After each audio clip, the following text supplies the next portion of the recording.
This is The Clash, where the real world clashes with a true Christian worldview. Join former professional wrestler Chris Whaley, known as the Masked Saint, who is an author, pastor, and teacher that brings his wrestling skills into the squared circle and tackles real-life issues. Along with Jeff Dixon, best-selling author, internationally known teacher, leader, and pastor who is not afraid to tackle the tough issues of the world we live in. Together they form a tag team of wisdom in The Clash.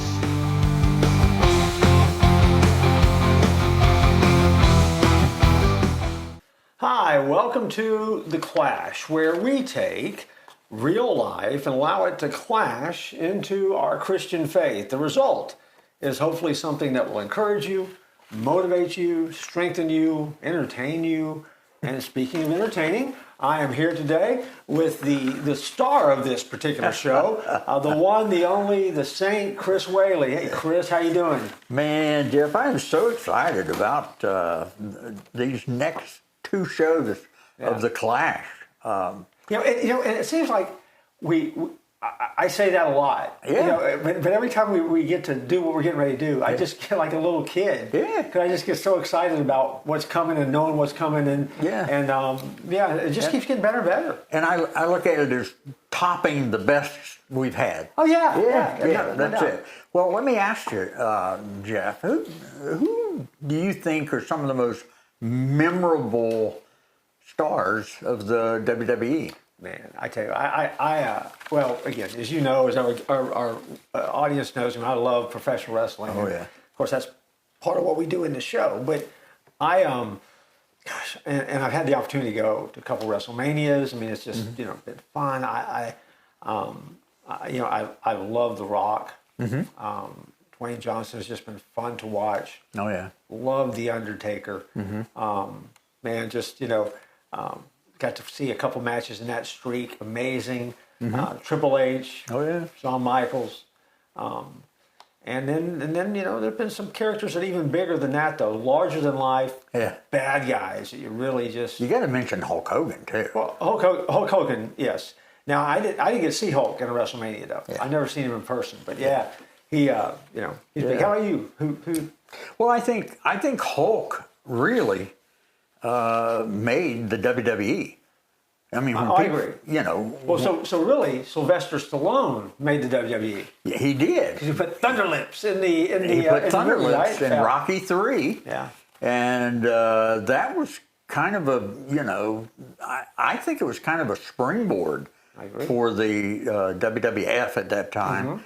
And of course, Hulk Hogan became the ultimate baby face on there, and you gotta say your prayers and eat your vitamin, brother, and all that kind of stuff, And man, what a long run. But I'm sure there are others, but I think the guy that we interviewed and our audience is going to get to see, I think after this interview, they're going to put him up there pretty high too. I think they should. Now, again, I will, and in complete disclosure too, I tell you what, I had the opportunity on more than one occasion to be sitting in the arena when his entrance music hit. Yeah. And the fire came. I mean, and it was overpowering and intimidating. And I remember watching with my daughters. I mean, you can see them kind of shrinking her seats a little bit. But I mean, this guy, well, he's a Hall of Famer. He is as big as any superstar that's come down the line. Yeah. I mean, and so I'm excited about getting ready, what everybody's getting ready to see, because we've talked to him, so we know what's coming. Can I tell them who it is? I don't know. We could go to a commercial first, or we could take a break, or we could say come back next week, or no. Okay, why don't you go ahead and tell them who's coming? We are talking to Kane, Glenn Jacobs, who is I think he was awesome. One of the most awesome heels and baby faces. And baby faces, back and forth. In the WWE. Yeah, larger than life character. Yeah, and now he is the mayor of Knox County, Tennessee. Yeah. And it was, we got to interview a lot of wrestlers, a lot of big name wrestlers, But this is pretty special today, wouldn't you say? I agree. And, and one of the things that we try to do, again, and if you've watched the show before, that we are very, we're faith-based in what we're doing. We love to have conversations about faith. We love how to take that conversation and put it in real life. Yeah. Mayor Jacobs, at that point, really is the ultimate guest, too. Oh, yeah. Because he is a guy who has been at the top of his game. He's still at the top of his game. Mm-hmm.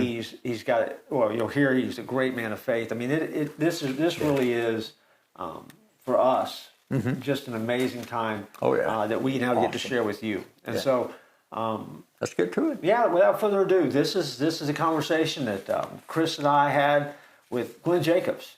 You might know him as Kane. You might know him as Mr. Mayor. But by the time you're done, you're going to know him as a follower of Jesus. And let's get started. Hey, Chris, I was just doing my laundry, and look what I found.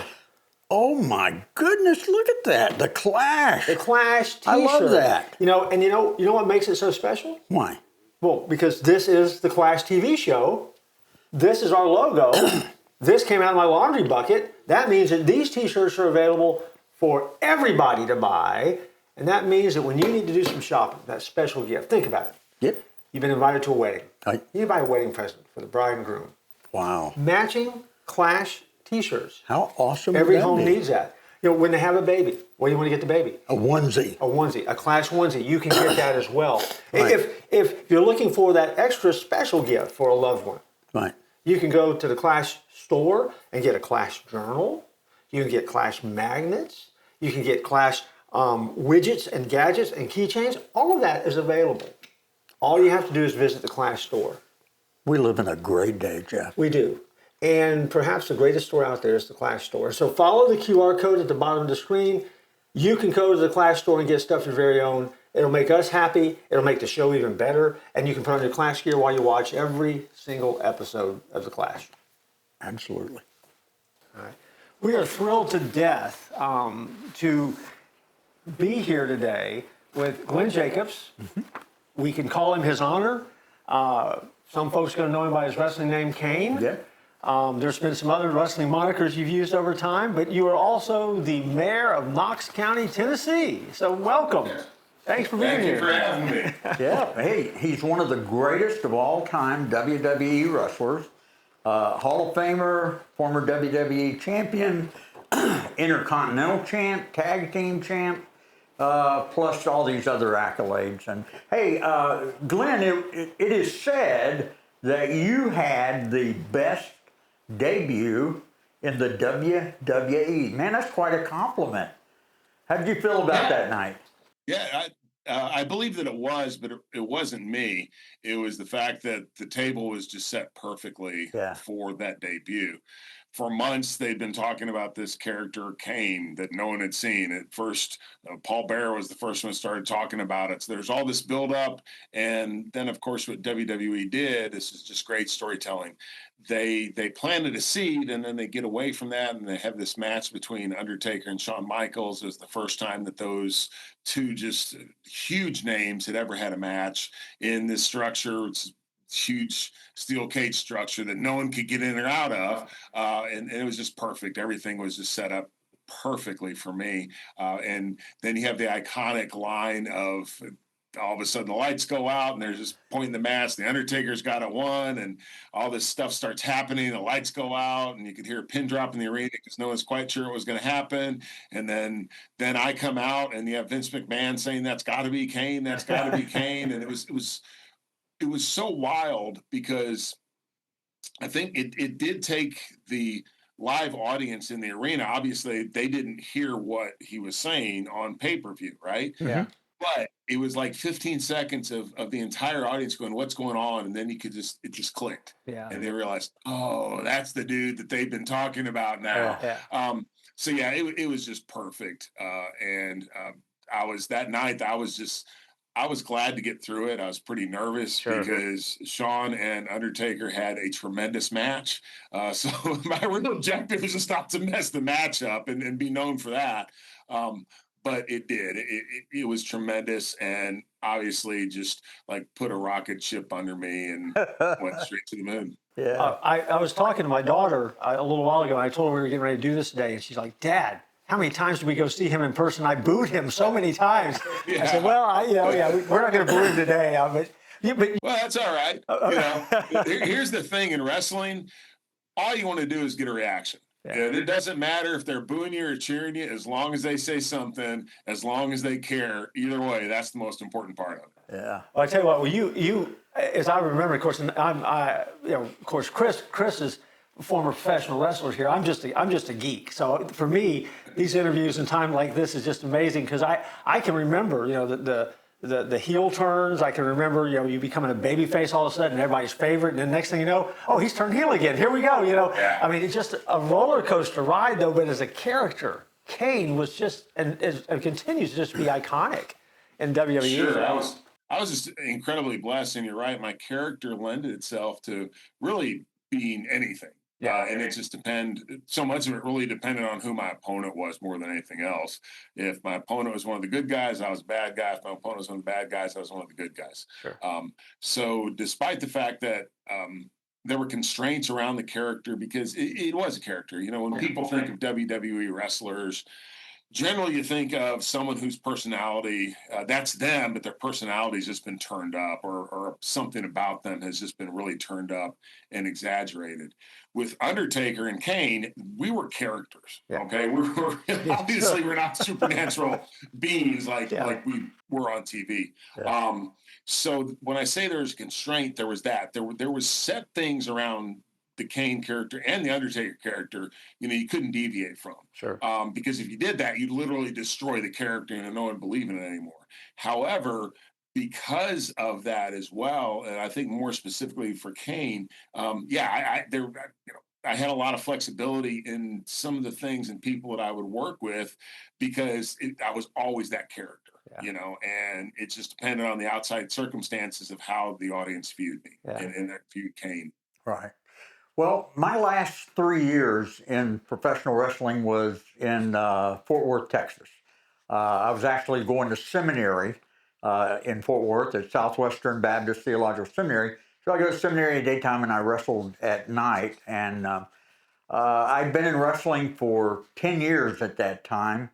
And I had the opportunity to work against somebody that you worked against, Mark Calaway, the Undertaker.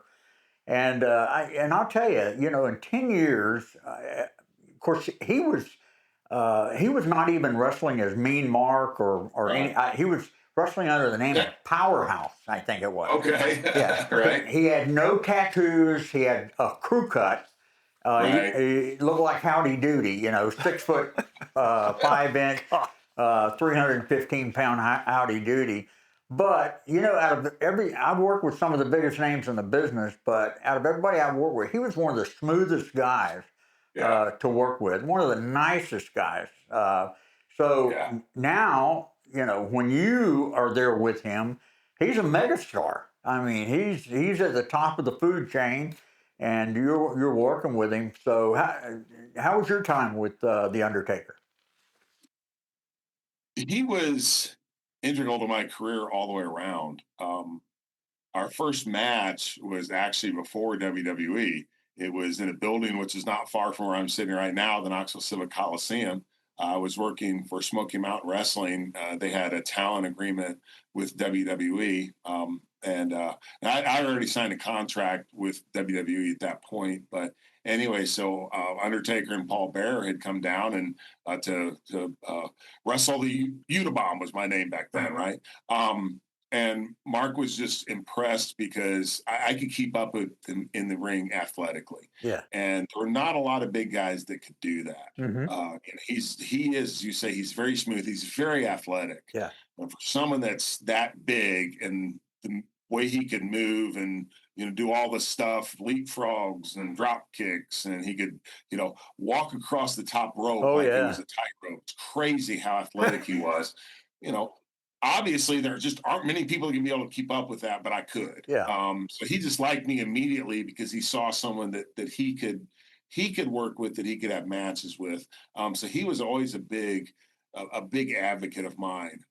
When I got to WWE, I had the character Dr. Isaac Yankem. I was not happy. It showed. I hated that whole thing. And he was the guy that came to me and said, "Look, man, you can't mope around. You have to try to make this work. Right. Your attitude really determines a lot of things." It's like, yeah, I have to change my attitude, and yeah, I don't like this, but nevertheless, if I can prove that I can keep going and I can kind of push through this adversity, they'll give me another chance, which they did, and then they did again. And then when Kane came along, I mean, obviously, here's the deal. And it wasn't Kane that was successful. It was the fact that Kane was the Undertaker's brother. And immediately you're thrown into the mix with the Undertaker. Right. You're his equal physically. That's just how the audience perceived it. Yeah. Right. And then just throughout, especially those early years, and he was just a big mentor for me, just helped me with so many things. I remember, I was having some trouble that people didn't want to work with me because, Kane was supposed to destroy everybody, right? Yeah. Well, I don't want Kane destroying me. I'm like, well, you need to go talk to Mark about that, okay? Because this is what's going to happen.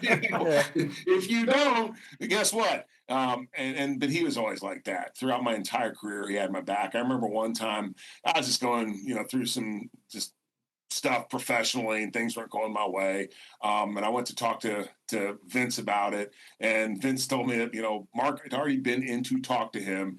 And he said, he worries a lot more about you than he does himself. Wow. And that's the kind of person that he is. Wow. But yeah, if it hadn't been for the Undertaker, there never would have been a Kane. And if it hadn't been for Mark Calaway, Glenn Jacobs would have never had the success that he had. That's for sure. That's incredible. Well, now I'm almost hesitant to do this because I was going to ask you about that Dr. Isaac Yankem character. But I do want to know how did, okay, so, and again, you weren't happy with that. I'm like, okay, I get that. How did that part then, how did you go from that, where'd that start, to how did you transition then away from that with the new Kane character? How did that happen? Sure. So, I was here working at Smoky Mountain Wrestling. I'd already signed a developmental contract with WWE. They called me up to meet with Vince and J.J. Dillon, who at that time was over talent relations. And Vince he'd always had this idea for a wrestling dentist. And I think it actually came from Bobby Heenan, is what I was told. Now, you have to remember, though, the time frame that we're in. This was when you had a lot of just over-the-top sort of cartoonish stuff going on.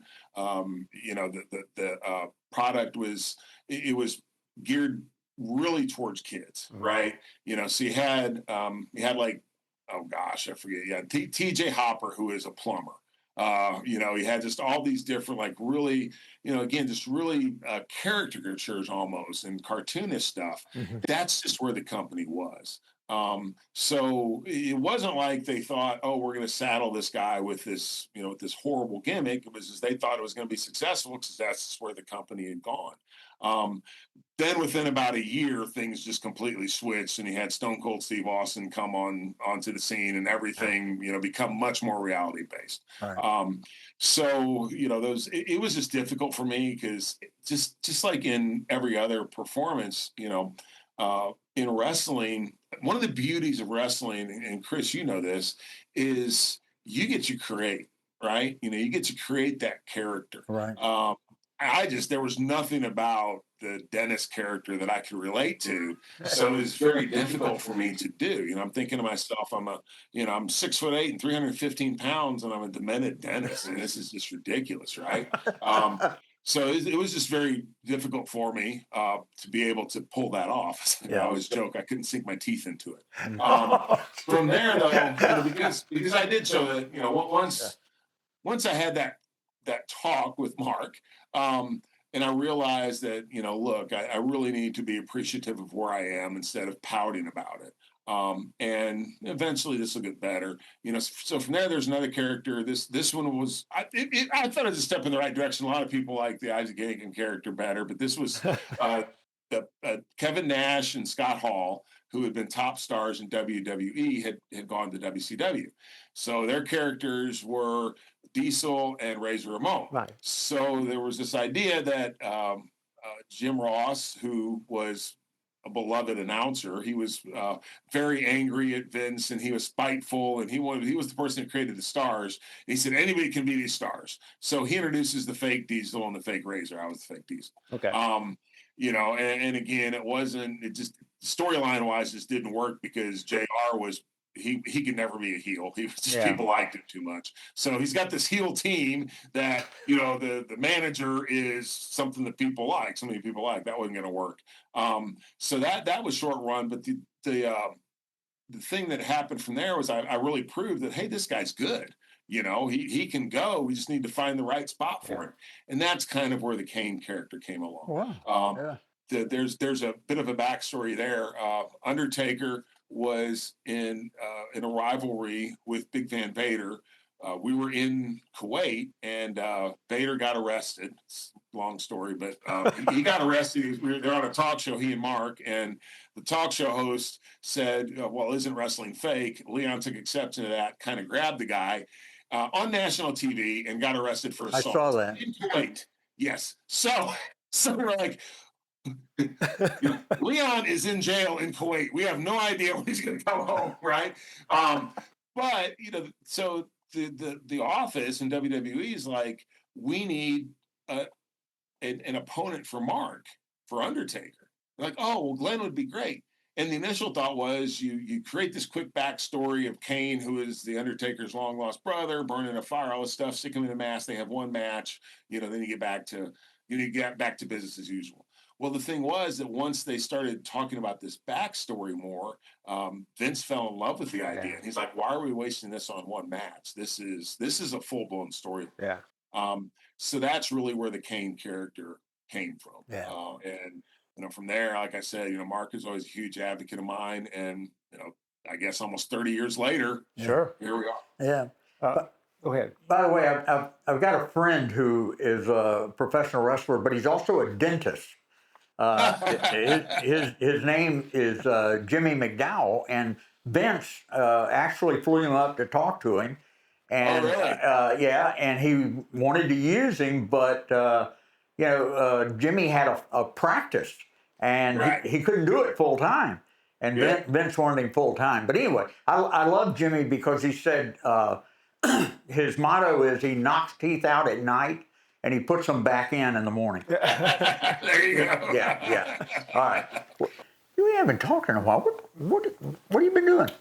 Well, I appreciate you asking me, Chris, because, incidentally, I have a new book coming out. That's right. About the time you're watching this, January. Saving the Magic Kingdom, a brand new Dixon on Disney novel. Coming out, brand new publisher, Magic Press Publishing, over-the-top adventure happening at Walt Disney World. So yeah, I've been writing a book and it's coming out, and I'm excited about it. I hope our folks will take a moment and go out to the favorite bookseller or check it out on Amazon. As a big fan of Dixon, I've read your other novels and they are super. So don't forget to get this one. That's right. Now I'll pay you as soon as we're done with this advertisement. But it's coming out. It's called Saving the Magic Kingdom, an adventure that takes place inside of Walt Disney World, and it comes out in January of this year. Pre-orders happening now. I love hearing from our listeners. I have a website called themasksaint.com, and I get people telling me things about the old wrestling days. I love to hear from them. I'm on Facebook, I'm on X, I'm on Instagram.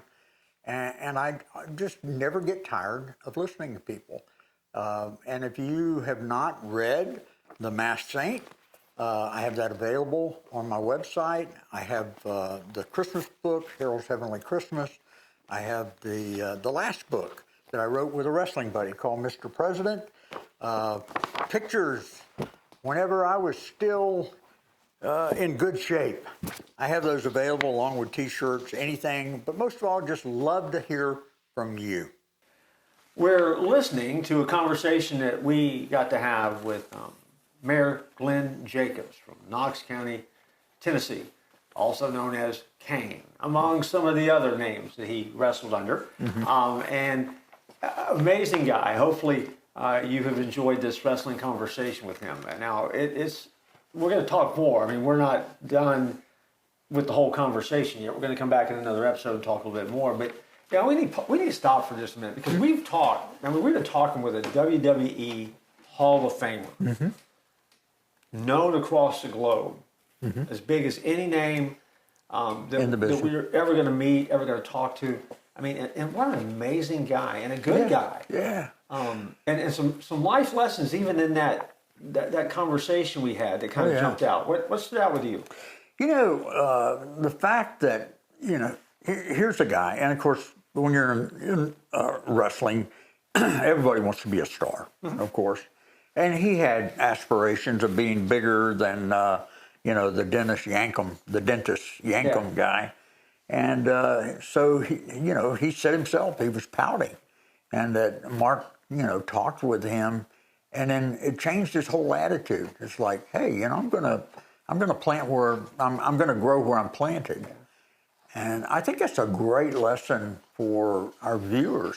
Sure. That maybe you're not getting where you want to be, you're not doing what you want to do, you're in a situation where maybe you don't have the right attitude. And I don't know, I just thought that was awesome. What do you think? Well, I was struck by the fact when he was telling us that I mean, here's a guy who, really he does. He wants to be at the top of the industry.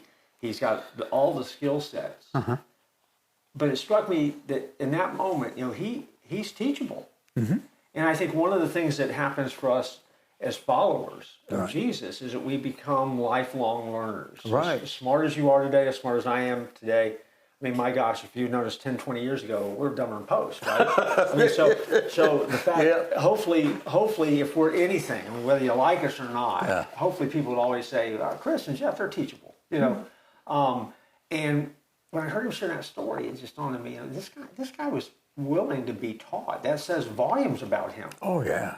And how he kind of changed and kind of flipped a switch and changed, the way he was looking at that moment. Right.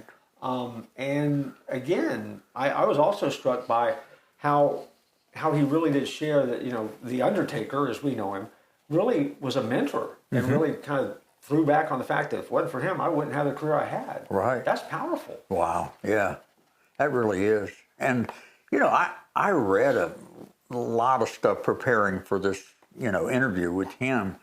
And the thing that impressed me so much is reading about how he was in the locker room. That he was kind of like a stabilizing force in the locker room. That if you had something, you talk to Glenn about it. Okay. And I think it was because of his journey in there and the things that he had learned. He's also mentoring other guys that may not be happy where they were. So that's pretty awesome. Well, I mean, and again, as we heard his wrestling story too, I mean, just like every other wrestler that we've met, there's definitely a journey there. Portraying a character and getting an audience reaction, certainly is a part of it. But he's a man who was able to tap into a character.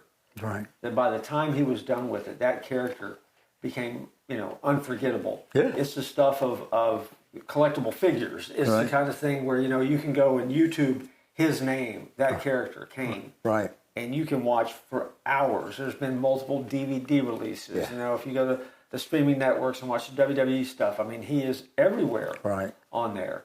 And then what an amazing guy. Yeah. And willing to kind of share those stories and kind of peel back the mask just a little bit for us. And so that's pretty cool. And we've got more. We're gonna have another episode with Glenn Jacobs, and in that next episode, we're going to be talking about his journey of faith and life today and politics. And you don't want to miss it. You want to come back next week and see part 2 of our interview with Glenn Jacobs. And I hope you learned some things today that'll help you. And remember this, don't tap out.